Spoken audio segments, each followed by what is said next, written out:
नमस्कार, मैं सुप्रिया अंकुश, साहित्य जागर के 5वें वर्धापन दिन के उपलक्ष्य में आयोजित और दृष्टि फाउंडेशन द्वारा प्रायोजित हिंदी कथा कथन प्रतियोगिता के लिए धर्मेंद्र कुमार पथिक द्वारा लिखित अस्तित्व ये कथा आपके सामने प्रस्तुत करने जा रही हूँ। जबलपुर के मॉडर्न टाउन के एक मध्यम वर्गीय परिवार में जगन्नाथ, उनकी पत्नी शारदा और सुपुत्री संध्या रहते हैं। जगन्नाथ सरकारी स्कूल में अध्यापक है और शारदा जी एक गृहिणी। दिवाली पिछले सप्ताह ही मनाई गई है। दिवाली की पुताई दीवारों से चमककर इठला रही है, लेकिन अब की बार घर में चहल पहल पिछले सालों से कई अधिक है। हो भी क्यों ना, अगले माह दिसंबर संध्या की शादी जो तय हो चुकी है। संध्या 28 साल की है, एमए बीएड पास है, लेकिन माँ बाप का मानना है कि विवाह के बाद उसे नौकरी करनी है कि नहीं, ये ससुराल वाले निर्णय लेंगे। मध्यम वर्गीय होना एक जिम्मेदारी ही है। ऊपर जाने की लालसा और निचले से ऊपर होने का अभिमान, इन दोनों के मध्य जीवन पिसता जाता है। और अगर आप एक स्त्री है तो फिर क्या ही कहने, उसकी अपनी कश्मकश है। पढ़ो, अच्छे से पढ़ो, फिर इस लायक बनो कि किसी की पसंद नापसंद बन सको। अपनी लायकी और दूसरों की नालायकी के बीच आपका अस्तित्व सुबह के बुझते तारे की तरह है, जिसके रात भर चमकने पर सुबह उसे भुला दिया जाता है। खैर, बड़ी मुश्किल से ये रिश्ता तय हुआ था। लड़का इंदौर से है, इकलौता है, एमबीए, एमसीए सब फर्स्ट क्लास, और ऊपर से बड़ी कंपनी में औहदेदार नौकरी। और तो और खबर ये भी है कि कंपनी उसे अमेरिका भेजने वाली है। और क्या चाहिए। लेकिन लड़की होने पर मापदंड बहुत बदल जाते हैं। लड़की सुंदर हो, सुशील हो, आवाज़ मधुर हो, बाल लंबे हो, मांगलिक ना हो, कढ़ाई सिलाई बुनाई सब जानती हो, रसोई में इंडियन, वेस्टर्न, चाइनीज़, इटालियन सब बनाना आता हो। इतने गुण हो तो भी लड़का लड़की को पसंद कर सकता है भी और नहीं भी। मतलब लड़की की योग्यता लड़के के दृष्टिकोण से तय की जाती है। 6 महीनों के मोल भाव के बाद रिश्ता तय हुआ था।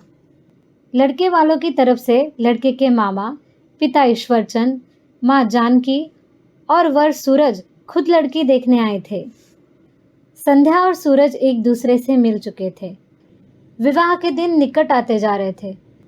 सगे संबंधियों का आना शुरू हो चुका था। कार्ड्स पर चकमक अक्षरों में सभी के नाम छापे गए थे। इन सबके बीच संध्या के मन में विचारों का तूफान उठा जाता था। जब से उसे याद है, उसके माँ बाप ने उसे बहुत लाड प्यार से पाला। कहते हैं ना, हमने इसे लड़कों की तरह पाला है। लड़की की तरह पालन पोषण करने के क्या मायने हैं, ये सही सही कहना मुश्किल है, लेकिन इतना अवश्य है, आज भी हमारे समाज में बेटी को लेकर बंदिशें हैं और ये इतना सहज स्वीकार्य है जैसे दूध में पानी। बिजली के बिल से लेकर किराना सामान, दवाएं, गैस सिलेंडर तक सारा काम संध्या ही संभालती थी। संतान होने पर जो कर्तव्य अपेक्षित होते हैं, वो सारे संध्या ने बखूबी निभाए थे। और बस अब कुछ ही दिनों की बात थी। सब जाना पहचाना छोड़कर अब उसे एक अनजान सफ़र पर चल पड़ना था। पिता के घर से पति के घर। अंकों में शायद ये दूरी नगण्य हो, लेकिन भावनात्मक रूप से ये ज़िंदगी का सबसे लंबा सफ़र होता है। और ये सफ़र तब तो और डरावना हो जाता है जब आपको हर कोनों से जांचा जाता है, जैसे किसी वस्तु को खरीदा जा रहा हो। फिर भी माँ बाप ये जानते हुए भी स्वीकार करते हैं कि वो कमतर है, क्योंकि वधू पक्ष है तो उनकी पगड़ी हमेशा झुकी रहती है।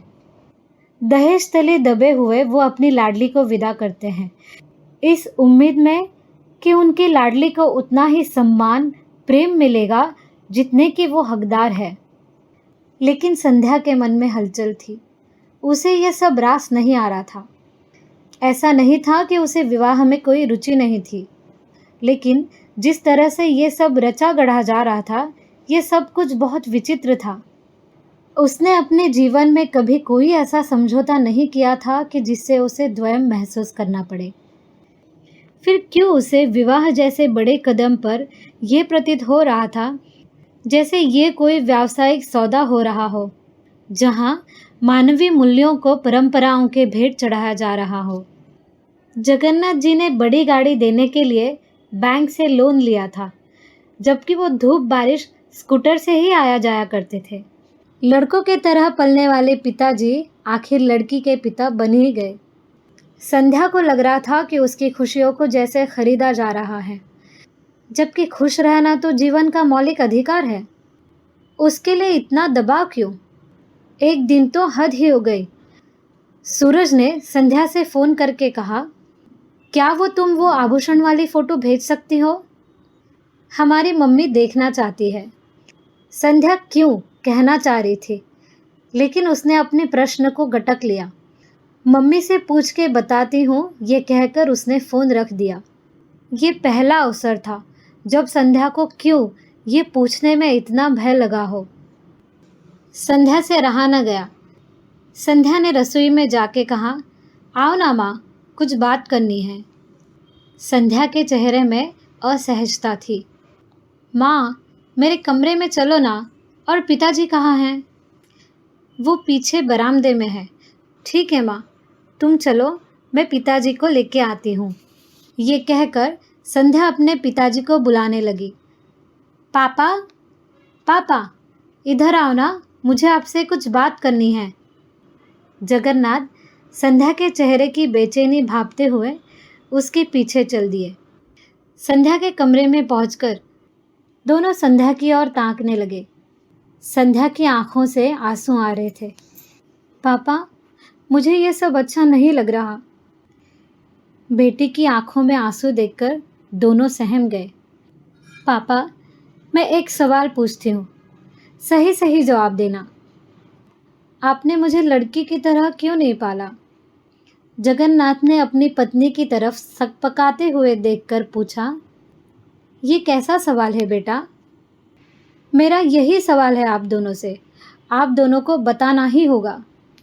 संध्या ने एक छोटे बच्चे की तरह जोर दे के कहा। जगन्नाथ जानते थे ये उनके अध्यापक जीवन का सबसे कठिन सवाल है। उन्होंने स्थिति को संभालते हुए कहा, बेटा, हमने तुम्हें कभी भी लड़की की तरह नहीं समझा। हमने तुम्हें वो स्वतंत्रता देनी चाहिए जो इस समाज में लड़कों को स्वाभाविक रूप से प्राप्त होती है। संध्या ने अपने पापा के कंधों पर हाथ रखकर पूछा, तो फिर अब क्यों पापा? क्यों मैं अचानक लड़की बन गई? मेरा अस्तित्व क्या है? मुझे कुछ समझ नहीं आ रहा। ऐसा लग रहा है जैसे सब अचानक बदल गया है। संध्या ने अपने माता पिता की ओर देखकर पूछा, माँ, पापा, क्यों आपको मेरे विवाह के लिए लोन लेना पड़ रहा है? क्यों आपको ये इतना ज़रूरी है, जबकि आपने कभी भी आप खुद के लिए कोई कार नहीं खरीदी?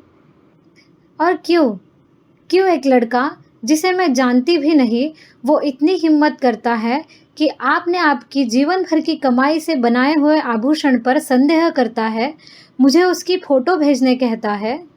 मैं उसे क्यों पूछना चाहती हूँ, पर पूछ नहीं पाती, क्योंकि मुझे पहली बार जीवन में डर लगता है, क्योंकि मुझे पहली बार लड़की होने का एहसास हो रहा है। विवाह जीवन के लिए आवश्यक है, लेकिन इतना भी नहीं कि हम अपना अस्तित्व ही खो दे।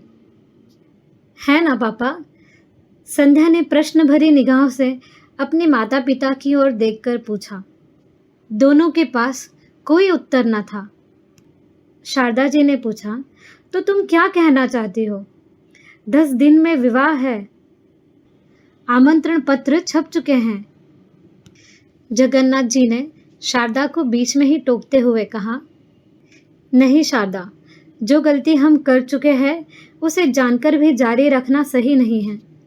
बेटी के विवाह में हम इतने मग्न हो गए कि हम ये भूल ही गए कि संध्या हमारी संतान है। जिस बात को सारी उम्र में बच्चों को सिखाता रहा, लड़का लड़की एक समान, आज मैंने खुद अपनी बात को ही झुठला दिया। अच्छा किया बेटा कि आपने हमें सही राह दिखाई। और यहाँ से शुरू हुआ संध्या का नया सफ़र। धन्यवाद।